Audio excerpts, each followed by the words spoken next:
Sarah. Sarah, afternoon to you. Hello, Lawrence. Good to get you on the programme. So we're talking to Alison Hernandez. What's your question? Right, Alison, my question is, as an ex-registered firearms dealer and an owner of the few of the guns that belong to the 50,000, living in Bude, if there should ever be a terrorist attack, because we're quite close to the town centre, what happens if I and other people try to defend themselves using those guns? What would be the repercussion? That's a good question, Sarah. Yeah. Do you know what? I'd love you to write that informally and officially to me so that we can talk to the Chief Constable about it.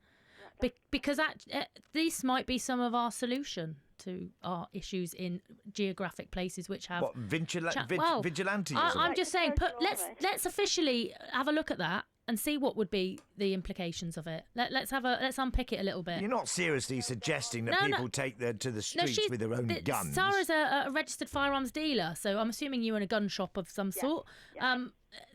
We work with businesses to keep our community safe. I'd really be interested to explore that with the Chief Constable. I know exactly who's got guns in Bude. Yeah, I bet you do. Well, I used to have a gun. I used to have a gun that could kill at a mile, and I used to have a 410 I used to go rabbiting with when I was a 14-year-old. Oh. Things have changed, and I haven't got guns now, but I was living on a farm, working on a farm. There was a need. There was obviously a need for me to be armed. But would you be happy to take on a terrorist with one of your guns? Yes. You would? Guns, yes. But then you're not. You may be qualified to sell them. Are you qualified to actually...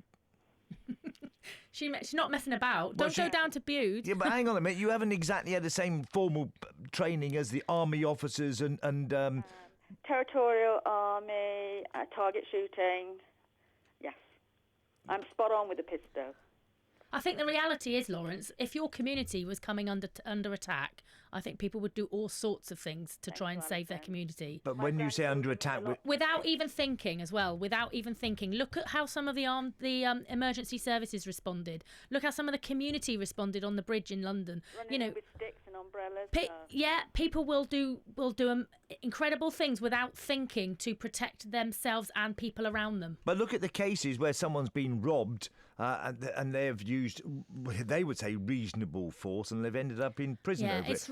And look at people who've defended themselves in court. Do you know, it's really sad. It's this, I think there's what you would think is the rational response to that, and then what is the legal and actual response that happens. And it's, I'm going to be doing an exercise soon with the public around what is a crime. Do you know what is officially a crime and what might get logged if you speak to the police? But I can't believe for a moment that the Chief Constable, Sean Sawyer, would entertain the idea of the public defending themselves with firearms in Bude or anywhere else. I'm sure he wouldn't want to entertain it, but these are times that are challenging, and I would like to have an official response on that myself. What, you're going to ask him about that? That's what I'm saying, Sarah. If she writes in, if you just Google me, Sarah, and write into my office, and we'll get a formal response. Thank you very much. Thank you. Well, there you are.